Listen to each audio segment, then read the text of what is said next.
Hi hello friends, welcome to சாமோரி designer. இன்றைக்கி என்ன நியூ ஸ்டிச்சுன்னு பார்த்தலாமா? வாங்க வீடியோக்குள்ளே போகலாம். இன்றைக்கி நம்ம லாங் அண்ட் ஷார்ட் ஸ்டிச்சு தான் பார்க்க போகிறோம். ஆல்ரெடி நம்ம சேனலில் டைப் 1 அப்லோட் பண்ணியிருக்கோம். இப்போது டைப் 2 வந்து ஃபெதர்ஸ் டைப்பில் எப்படி போகிறதுன்றதாக பார்க்க போகிறோம். நம்ம சில்க் த்ரெட்டில் தான் யூஸ் பண்ணுவோம்.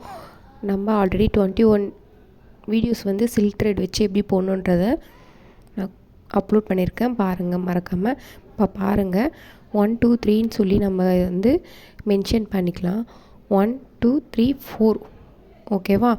இப்போ நம்ம இதை 4 பார்ட்ஸாக வந்து நம்ம எடுத்துக்கலாம். இப்போ பாருங்கன்னா, ஃபஸ்ட் லைன்லேருந்து ஒரு ஸ்டிச் எடுத்து மேலே கொண்டு போகிறேன். ஓகேவா? மேலே கொண்டு போயிட்டு ஒரு குட்டி லாக் போடுறேன். ரெண்டாவது இப்போது செகண்ட்லேருந்து தேர்டுக்கு ஒரு ஸ்டிச் எடுத்துகிட்டு போயிட்டு அங்கே ஒரு லாக் போடுறேன். தென் தேர்ட்லேருந்து ஃபோர்த்துக்கு ஒரு லாக் போடுறேன்.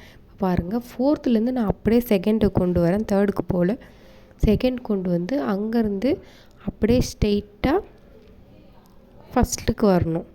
இப்போ நீங்கள் ஃபஸ்ட்டுக்கு வந்துட்டு எப்பயுமே ஒரு லாக் போடுவோம். ஆனால் இதில் நம்ம என்ன பண்ணக்கூடாது, போடக்கூடாது. மறுபடியும் செகண்டுக்கு தான் போகணும். செகண்ட் போயிட்டு அங்கே ஒரு குட்டி லாக் போட்டு மேலே தேர்ட்லேருந்து ஃபோர்த்துக்கு போகணும். ஃபோர்த்துலேருந்து மறுபடியும் ரெண்டாவதுக்கு தான் வரணும். ரெண்டாவதுலேருந்து மறுபடியும் ஃபஸ்ட்டுக்கு வந்து நம்ம ஒரு செயின் போடுறோம்.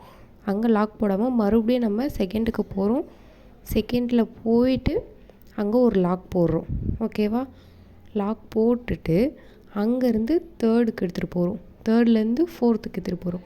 ஃபோர்த்துலேருந்து மறுபடியும் நம்ம செகண்ட் லைனுக்கு வந்து ஒரு லாக் போட்டு செயின் போட்டு மறுபடியும் கீழே கொண்டு வரோம்.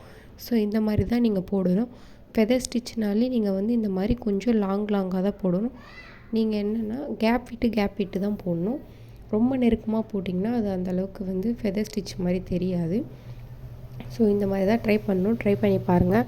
நீங்கள் ட்ரை பண்ணும்போது சில்க் த்ரெட்லேயே ட்ரை பண்ணுங்கள். ஜரி த்ரெட்டில் நீங்கள் ட்ரை பண்ணலாம், பட் ஈஸியாக வந்துடும். சில்க் த்ரெட்டில் தான் கொஞ்சம் கஷ்டமாக இருக்கும். ஸோ அதில் ட்ரை பண்ணி பாருங்கள். உங்களுக்கு புரியலன்னா கமெண்ட் பண்ணுங்கள், நான் எக்ஸ்பிளைன் பண்ணுறேன். ஆல்ரெடி நம்ம சேனலில் போட்டிருக்க வீடியோலாம் பாருங்கள். இந்த வீடியோன்னு இல்லை, உங்களுக்கு வேறு ஏதாச்சும் டவுட் இருந்தாலும் எனக்கு கமெண்ட் பண்ணுங்கள், நான் உங்களுக்கு எக்ஸ்பிளைன் பண்ணுறேன். Thanks for watching.